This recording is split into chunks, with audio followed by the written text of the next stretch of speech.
finale to Bond is here.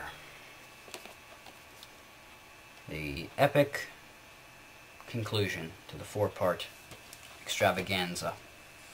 In this part, we take a look at the two separate, not in the box set from '03. Daniel Craig films, as we look forward to the third, which is now filming. Yes. These are very controversial. A lot of Bond fans hate them because I get why, and I felt the same way at first, but as I got older and more mature, and I saw them through a different light, I didn't feel that way anymore. And the way I'm talking about is how people think they're too much like Jason Bourne movies, not like James Bond movies, and that's why you have the 20 classic Bond films. And for all you trolls and haters, there you go, you got 20 of that style. These are getting down to earth. They're taking Bond into this new, to where he should be for this day and age. And they do a terrific job of it. And for the people who do like these, they like Casino Royale, but not Quantum of Solace. I don't get why. Let's just... Here, I'll continue talking as we look at them. They each have nice slip cases. Okay. So you have Casino Royale, came out in 2006. This was actually the second James Bond movie I ever saw in the movie theater. The first one I ever saw in the theater was, in fact, Die Another Day. I should have mentioned that before. So I've only seen 3 Bond movies in the theater. So looking forward to my 4th. And I can remember when the first posters came out for this movie, this poster exactly, in fact, how much myself and others were hating on it. You know, because it's not the best poster. I mean, he doesn't look like Bond. You gotta admit, that doesn't look like James Bond. That looks like the Russian henchman that James Bond would be fighting, you know?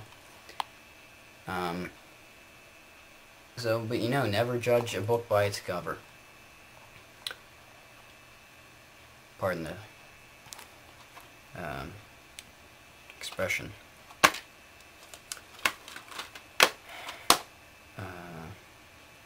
Right. I'm sorry, it's just a great movie. But when you actually see him in action, Daniel Craig is a terrific Bond, and he's my 3rd favorite next to Brosnan and Connery.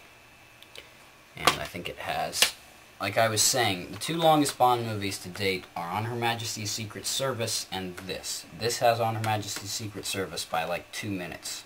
It's like 2 minutes longer. And another long one, but not one of the longest, is Thunderball, and how I said if you have a simple plot, it'll be dragging, it'll be boring, and you can't have you don't want a movie that's too long. This is the opposite of that. This is a movie where the plot is so complex and so interesting, and you get into it, and it's suspenseful and it's thrilling.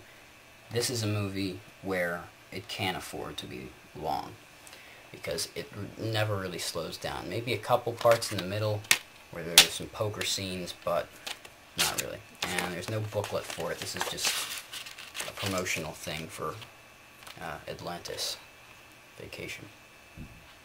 And so you got the double disc flip tray going. There's Vesper. A lot of people don't like her as a Bond girl. I love her. Great Bond girl, sexy, very good actress. And overall, Casino Royale is a terrific film. Terrific action sequences, terrific plot line. The writing is just beyond great. It's fantastic. The acting is top-notch. If you're going to reboot Bond, this was the way to do it. And of course, veteran Bond director who directed GoldenEye, Martin Campbell, came back and directed this. So he's reinvented Bond twice. Not once, but twice. That man is amazing. And now we come to Daniel Craig's second outing and the most recently released Bond film, Quantum of Solace. And a lot of people don't like this movie because they think it was lame or it had a weak plot or whatever. I think it's underrated. I think it's great. It's not as good as Casino Royale, that's for sure, but Daniel Craig does a great job in his second outing as Bond. I mean, if you think about it, this Bond movie has everything you ask for in a Bond movie. It has a foot chase, a car chase, a boat chase, and a plane chase. All in one movie. Never before had all four of those been presented in one Bond movie, and it's done terrifically in this. And a lot of people criticize the director of this movie, Mark Forster. Is it Forster or Foster?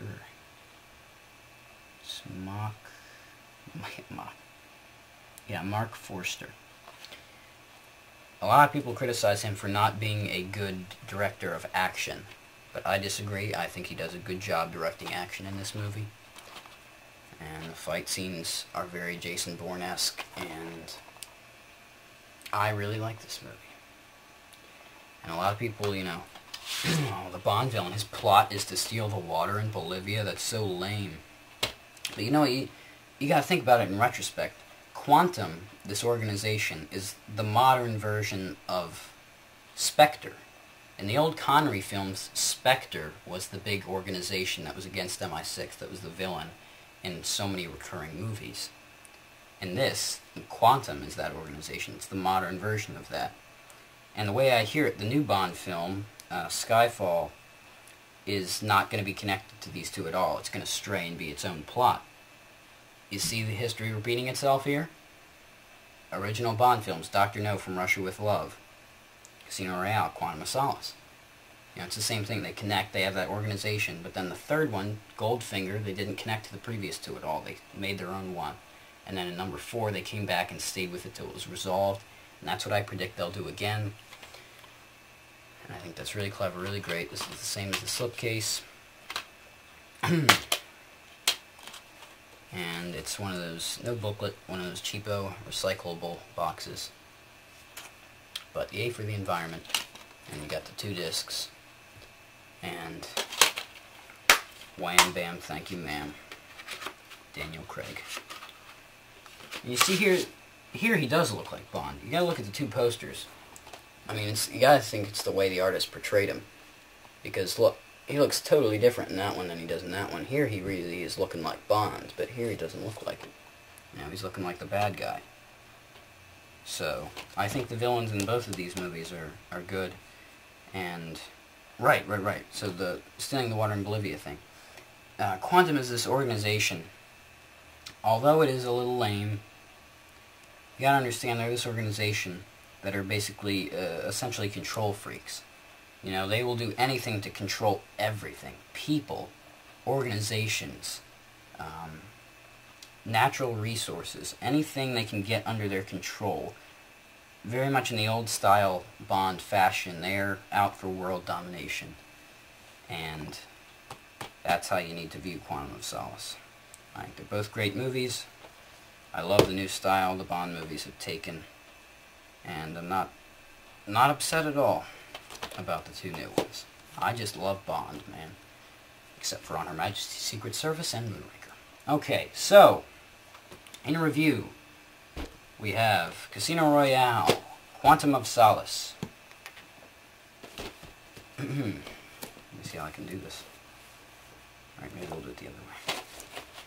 Quantum of Solace, Casino Royale, Die Another Day, The World Is Not Enough, Tomorrow Never Dies, GoldenEye, License to Kill, Living Daylights, View to a Kill, Octopussy, For Your Eyes Only, Moonraker, The Spy Who Loved Me, The Man with the Golden Gun, Live and Let Die, Diamonds Are Forever, On Her Majesty's Secret Service, You Only Live Twice, Thunderball, Goldfinger, From Russia with Love, and Dr. No. And coming soon to a theater near you, Skyfall. Looking forward to it. Gotta get my fix of Bond back again.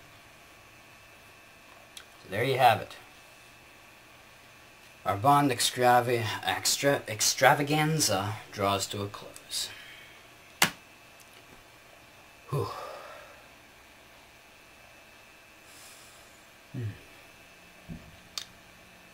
Yeah, I'm done for the year. See you for holiday video series.